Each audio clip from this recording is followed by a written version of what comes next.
Welcome students, welcome to our channel. Let we start our chapter number 5, data handling, lecture number 2. Before starting this video, we learn something basic of this data handling chapter, like how to represent this data and what is the difference between data and information. How can we easily represent our data or our records, right? By using graphical methods like pictorial methods, single bar graph method. Now we study about the how to draw a double bar graph, right? Why we use this double bar graph? This graph also shows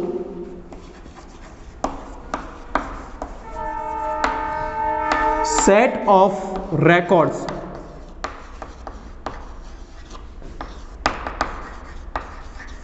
simultaneously, right. यहाँ पर जो double bar graph जो है वो आपको record जो है वो साइमल्टेनियसली रिकॉर्ड जो है वो सेट के साथ रिप्रेजेंट करेगा, राइट। अब रिकॉर्ड जो है वो आपका साइमल्टेनियसली रिकॉर्ड हो जाता है, तो उसकी वजह क्या है कि आप ये ग्राफ यूज करो, उसका बेनिफिट क्या है, राइट। तो the benefit of this method graph is you can compare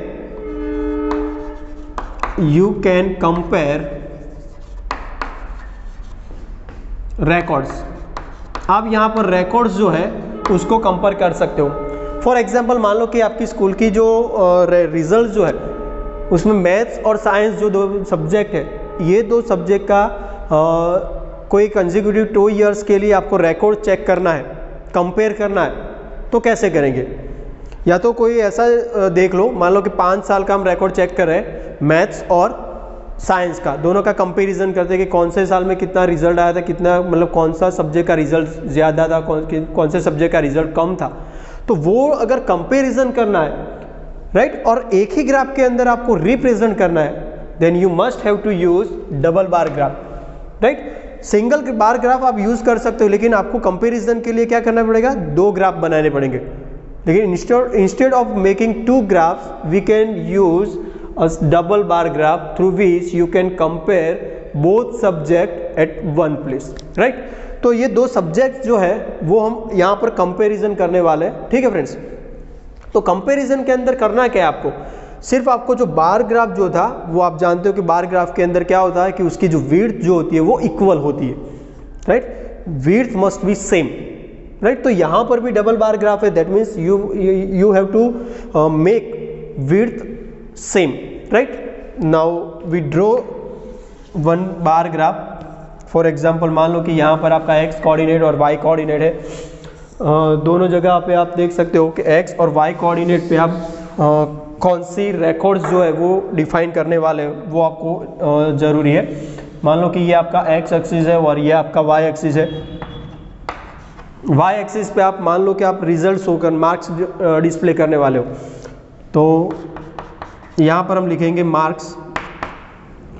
question paper जो होगा वो आउट ऑफ मान लो कि 80 है, 80 मार्क्स का क्वेश्चन पेपर है, तो उसके रिगार्डिंग हम यहाँ पर ओरिजिन जो पॉइंट है वो 0 होगा। यहाँ से हम कंसिडर करेंगे 10, 20, 30, 40, 50, 60, यहाँ पर 80 और यहाँ पर मान लो कि यहाँ पर 70 मार्क्स है। तो 70 मार्क्स का जो सब्जेक्ट जो था इसके अंदर कोई कंसेक्यूटिव ईयर्स मान लो आप ले सकते हो, राइट। तो यहाँ पर हम ईयर्स जो है वो यहाँ पर हम मेंशन कर रहे हैं कि 2005 to 2006, 2006 to 2007, 2007 to 2008, 2008 to 9 and 2009 to 10। ये कंसेक्यूटिव 5 ईयर्स जो है उसके अंदर आपको मैथ्स और साइंस का रिजल्ट जो है वो आपको कंपेयर करना है, ठीक है। तो कंपैरिजन करने के लिए आपको मान लो कि यहाँ पर सब्जेक्ट वाइज मैथ्स और यहाँ पर मैं मार्क्स मेंशन करूँगा कि मार्क्स जो है वो मैथ्स में कितने हैं और साइंस में कितने हैं, राइट। यहाँ पर जो मार्क्स डिफाइन करेंगे वो हम एवरेज मार्क्स लिखेंगे। एवरेज मैथ्स के अंदर कितने मार्क्स आ रहे हैं ये कंसेक्यूटिव ईयर्स के अंदर, एवरेज मार्क्स साइंस के कितने आ रहे हैं कंसेक्यूटिव, तो वो हम यहाँ पर चेक करने वाले हैं और दोनों का कंपैरिजन करने वाले हैं, ठीक है। तो अब मैथ्स के अंदर मान लो कि यहाँ पर 2005 टू 2006 के अंदर एवरेज जो मार्क्स जो थे वो 65 थे, लेकिन साइंस के जो थे वो 60 थे। हम यहाँ पर जो राउंड ऑफ में ही लेंगे, राइट। सेकेंड ईयर मैथ्स के मार्क्स जो हुए वो थोड़े बहुत डिक्रीज हुए और यहाँ पर 55 हो गए। थर्ड पे यहाँ पर थर्ड ईयर जो था उसके अंदर आपका मार्क्स जो थे वो 65 एज इट इज हुए, लेकिन यहाँ पर 70 चले गए, राइट। अब यहाँ पर 60 लिखेंगे हम, यहाँ पर भी 60 रखेंगे, 55 एंड 65। मान लो कि ये जो है वो आपके मार्क्स जो एवरेज मार्क्स जो है वो कंसेक्यूटिव 5 ईयर्स में कितने हो रहे थे वो आपको मैंने डिस्प्ले किया है, राइट। अब आपको ये जो रिकॉर्ड्स जो थे वो आपको यहाँ पर शो करने हैं, लेकिन यहाँ पर हम क्या लिखेंगे, ईयर लिखेंगे। ईयर वाइज आपका रिकॉर्ड जो है वो क्या बन रहा है वो हम देखने वाले हैं, ठीक है। तो 2005 टू 2006 के अंदर आप देख सकते हो कि मैथ्स के जो मार्क्स जो है वो 65 हो रहे थे। 65 जो है मान लो कि यहाँ से हम स्टार्ट करने वाले हैं, तो 65 जो है वो यहाँ से हम लिखेंगे,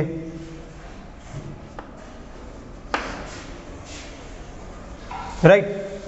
ये जो है वो आपके मैथ्स के मार्क्स हुए एवरेज, यहाँ पर आप 65 देख सकते हो, और यहाँ पर जो ईयर लिखेंगे हम वो 2005 टू 6 में लिखेंगे, राइट। अब यहाँ पर डबल बार ग्राफ है, तो उसके पास में ही आपको क्या करना है कि साइंस का जो रिकॉर्ड है वो भी आप शो कर सकते हो। तो साइंस का रिकॉर्ड जो है वो आप शो करेंगे तो आपको कुछ ऐसा मिलेगा।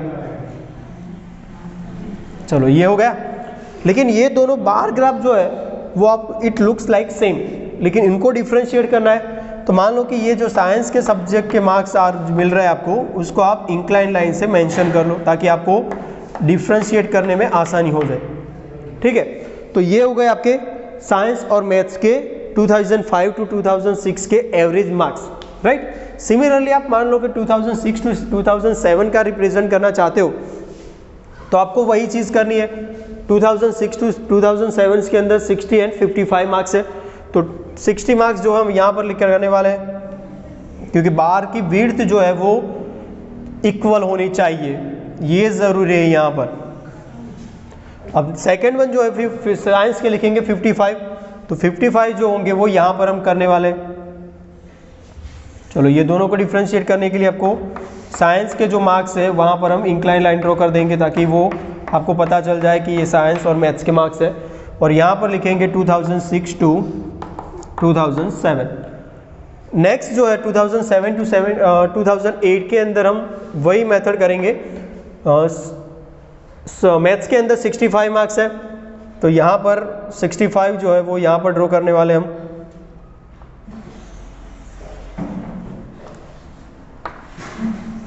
और साइंस के अंदर 70 है, तो 70 जो होगा वो लिटिल बिट ज़्यादा होगा यहाँ से, तो साइंस को डिफरेंस करने के लिए हम इंक्लाइन लाइन से ड्रॉ कर देंगे, और यहाँ पर 2007 टू 2008। तो आप आसानी से यहाँ पर जो देख सकते हो कि यहाँ पर 5 इयर्स का मैंने लिया, लेकिन यहाँ पर हम 3 इयर्स का ही हम चेक कर रहे हैं, बाकी के 2 इयर्स जो है वो आप ऐसे ही ड्रॉ कर सकते हो। अब यहाँ पर क्या होता है कि कंपैरिजन आप इजीली कर सकते हो। कंपैरिजन दैट मीन्स यहाँ पर जो इंक्लाइन लाइन जो है उसको मान लो कि आपने डिफरेंशिएट के लिए आपने यहाँ से ऐसे ड्रॉ किया है, और मैथ्स के जो मार्क्स है उसको सिंपल ही आपने कर दिया है। तो आप इन दोनों को कंपैरिजन करेंगे तो आपको इजीली पता चल जाएगा कि कौन से साल के अंदर साइंस का रिजल्ट ज़्यादा था मैथ्स के कंपैरिजन में। तो 2007 टू 2008 कौन से साल के अंदर मैथ्स का रिजल्ट जो था वो साइंस से ज़्यादा था, तो यहाँ पर 2005 to 2006 and 2006 to 2007 that mean 2 consecutive years के अंदर आपने मैथ्स का रिजल्ट जो था वो साइंस के रिजल्ट से ज़्यादा था।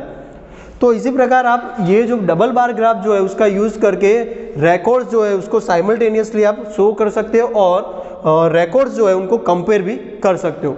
ठीक है फ्रेंड्स, तो यहाँ पर आपने ये डबल बार ग्राफ जो है वो आपने यहाँ पर इजीली समझ लिया है। अब मैं दूसरे भी मतलब कि एक्सरसाइज के अंदर भी अगर डबल बार ग्राफ आएगा तो आपको सिर्फ यही मेथड फॉलो करनी है। ठीक है फ्रेंड्स। अब डबल बार ग्राफ जो था हमने वो यहाँ पर अभी सीखा। उसके बाद हम यहाँ पर देखने वाले हैं कि ऑर्गेनाइज डेटा। हमारे पास रिकॉर्ड्स जो है वो रिकॉर्ड्स आपके पास जो भी अवेलेबल है वो रिकॉर्ड्स आपके पास प्रॉपर वे से होना जरूरी है।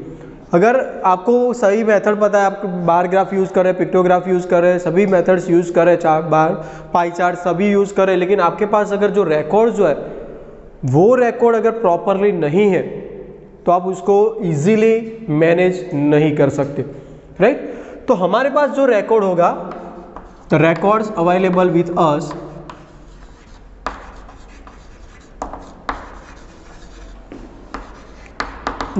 Us is in unorganised form.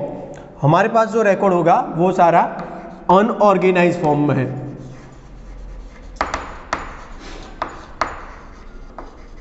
तो सबसे पहले हमारा क्या टास्क रहेगा कि जो रिकॉर्ड जो अनऑर्गेनाइज्ड फॉर्म में है, सबसे पहले उसको मीनिंगफुल करने के लिए आपको प्रॉपर वे से आपको उसको ऑर्गेनाइज करना पड़ेगा, right. To get meaningful record,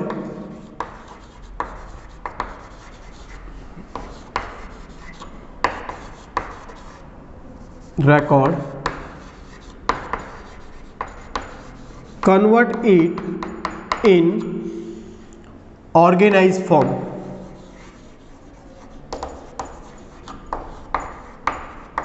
right. तो सबसे पहले हमारा ये टास्क रहेगा कि आपके पास जो भी रिकॉर्ड्स है, रिकॉर्ड्स को आपको ऑर्गेनाइज फॉर्म के अंदर कन्वर्ट करना जरूरी है, राइट। फॉर एग्जाम्पल मान लो कि आपके पास कोई रिकॉर्ड्स जो है, स्टूडेंट्स को कुछ पूछा गया कि आपको कौन सा सब्जेक्ट जो है वो सबसे ज़्यादा फेवरेट सब्जेक्ट है, राइट। तो उसके अंदर क्या होगा कि मान लो कि आउट ऑफ 20 स्टूडेंट्स जो थे हमारे, सभी को इंडिविजुअली पूछा कि कौन सा सब्जेक्ट आपका फेवरेट है। तो सब्जेक्ट जो होगा वो हर एक स्टूडेंट का ऐसा ज़रूरी नहीं कि हर एक का सब्जेक्ट जो होगा वो फेवरेट होगा, कोई पर्टिकुलर सब्जेक्ट, राइट। तो स्टूडेंट्स को पूछा गया तो उसमें से स्टूडेंट्स जो थे उन्होंने बोला कि मैथ सब्जेक्ट है, उसका जो रिकॉर्ड जो है वो मैं यहाँ पर लिख रहा हूँ कि 20 स्टूडेंट्स का रिकॉर्ड जो है, उनको जो क्वेश्चन पूछा गया था उसके अकॉर्डिंग उनका जो आंसर था, फेवरेट सब्जेक्ट जो था वो मैं यहाँ पर लिखने वाला हूँ, राइट। तो मैथ साइंस है, SS, English, art, maths, science, art, English, science, maths, SS, English, maths, science,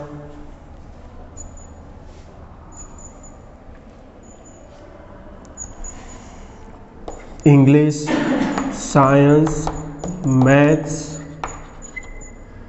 and maths. मान लो कि 20 स्टूडेंट्स जो थे वो 20 स्टूडेंट्स का जो आंसर जो था फेवरेट सब्जेक्ट के रिगार्डिंग कुछ मुझे इस तरह से मिल गया है, राइट। मान लो कि यहाँ पर तो रिकॉर्ड जो था, ये जो रिकॉर्ड जो था हमारा 20 स्टूडेंट्स का था, तो उसको आप देख के आपको पता चल जाए कि कौन सा सब्जेक्ट उनका जो होगा वो फेवरेट होगा, वो आप उसको आइडेंटिफाई कर सकते हो। लेकिन बड़ी बड़ी जो कंपनीज होती है तो उसके लिए क्या होता है कि ये रिकॉर्ड जो होता है वो बहुत लेंथी होता है, तो उनमें से आप देखकर उसको आइडेंटिफाई नहीं कर सकते कि कौन सा रिकॉर्ड जो है वो कहाँ पर है, कौन सा रिकॉर्ड के अंदर उनको हाई प्रायोरिटी देनी है, लो प्रायोरिटी किसको देनी है, वो आप डायरेक्टली देख के उसको आइडेंटिफाई नहीं कर सकते, राइट। तो सबसे पहले तो आपका मेन टास्क होगा कि ये जो रिकॉर्ड जो है वो अनऑर्गेनाइज फॉर्म में है, तो उसको एक ऑर्गेनाइज फॉर्म के अंदर कन्वर्ट करना है। तो ऑर्गेनाइज फॉर्म के अंदर अगर आपको कन्वर्ट करना है तो आपको करना क्या है कि ये जो सारा रिकॉर्ड जो है उसको एक सिंपल टेबल के फॉर्म में कन्वर्ट कर दो, राइट। एक सिंपल टेबल के फॉर्म में अगर आप कन्वर्ट करेंगे तो आपको रिकॉर्ड जो होगा वो टेबल देख के ही आपको पता चल जाएगा कि कौन सा सब्जेक्ट जो है वो हाई प्रायोरिटी पे है, कौन सा सब्जेक्ट लो प्रायोरिटी पे है, राइट। तो ये जो रिकॉर्ड जो है वो हम एक सिंपल टेबल के अंदर हम ट्रांसफर कर रहे हैं। जो टेबल जो होगा उसको हम कहेंगे frequency distribution table, right. The table which is called frequency distribution table, right. तो यहाँ पर एक टेबल हम ड्रॉ करने वाले हैं। तो टेबल के अंदर आपको सारी ये जो इन्फॉर्मेशन जो है वो इन्फॉर्मेशन राइट डाउन करनी है। तो यहाँ पर हम लिखेंगे पहले सब्जेक्ट कौन सा है, राइट। सेकंड के अंदर ये नंबर ऑफ सब्जेक्ट कौन सा इंक्रीज ज़्यादा है, वो कैलकुलेशन के लिए हम यहाँ पर लिखेंगे tally marks, right. And last one number of times subject like. कुछ इस तरह से आप टेबल उसको ड्रॉ करेंगे। अब यहाँ पर देख सकते हो कि कुछ 4 या 5 सब्जेक्ट जो है उनमें से आपको सिलेक्शन करना था। तो जो 4 और 5 सब्जेक्ट जो है हम यहाँ पर हम पहले लिख देंगे। तो फर्स्ट जो हमें लिखेंगे वो मैथ्स, सेकंड वाला जो है वो science, third one SS, English and last one is art. तो कुछ इस तरह से हमने ये टेबल क्रिएट किया है। उसके अंदर सबसे पहले आपको करना क्या है कि मैथ्स जो है वो डायरेक्टली आपको देखने से ही पता नहीं चलेगा कि मैथ्स कितनी बार आ रहा है, कितने स्टूडेंट्स का फेवरेट सब्जेक्ट हुआ है, डायरेक्टली आप आइडेंटिफाई नहीं कर सकेंगे। तो सबसे पहले हमें क्या करना है कि ये जो सब्जेक्ट जो है रिकॉर्ड जो है वो 1 बाय 1 हम चेक करते जाएंगे और यहाँ पर जो टैली मार्क्स जो है वहाँ पर हम वर्टिकल लाइन से इंडिकेट करेंगे, ठीक। और बाद में ये number of times subject like जो है उसके अंदर टैली मार्क्स कितनी बार आ रहा है वो हम कैलकुलेट करेंगे और यहाँ पर नंबर्स लिख देंगे, ठीक है। तो सबसे पहले मैथ्स है, तो मैथ्स के अंदर हम एक वर्टिकल लाइन ड्रॉ करेंगे, साइंस के अंदर एक वर्टिकल लाइन ड्रॉ करेंगे, एसएस के अंदर वर्टिकल लाइन ड्रॉ होगी, इंग्लिश एंड आर्ट। सेकंड जो है वो मैथ्स में चला गया, इसके बाद साइंस, आर्ट,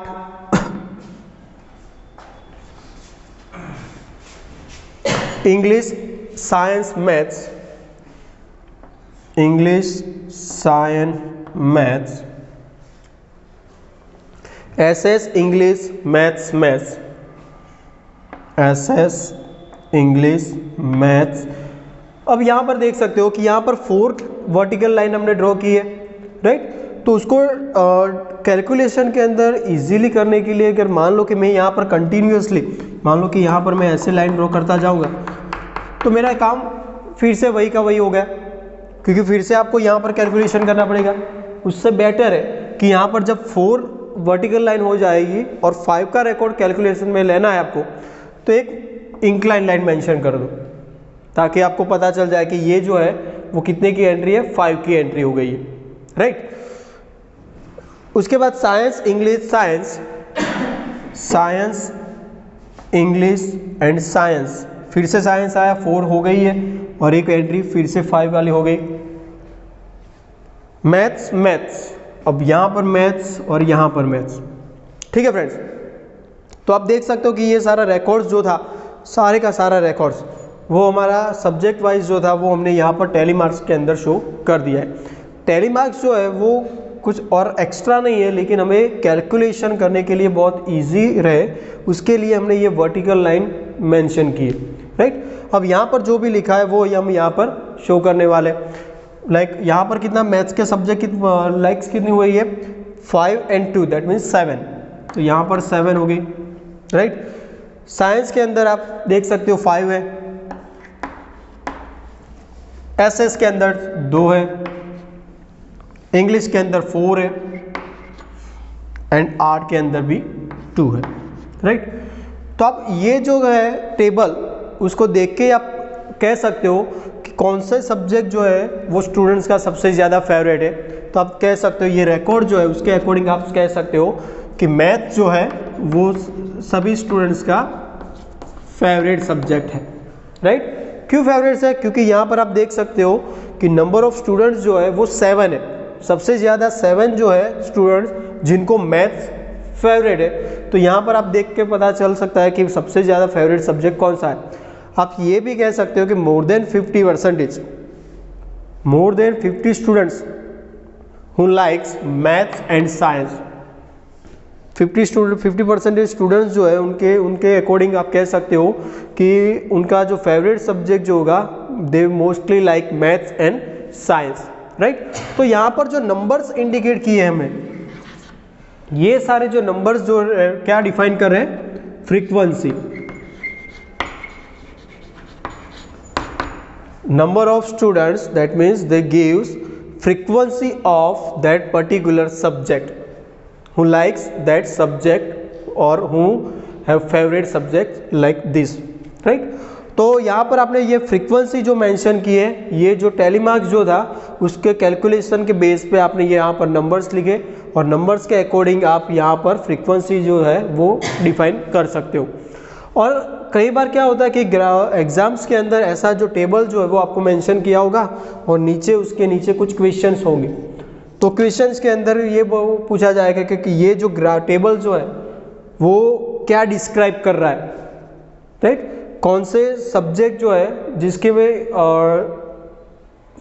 कौन सा सब्जेक्ट ऐसा है कि जिनके फेवरेट होने के चांसेस जो है वो इक्वल है, राइट। तो ऐसे बहुत सारे क्वेश्चन जो होंगे वो इसके अकॉर्डिंग आप आंसर दे सकते हो।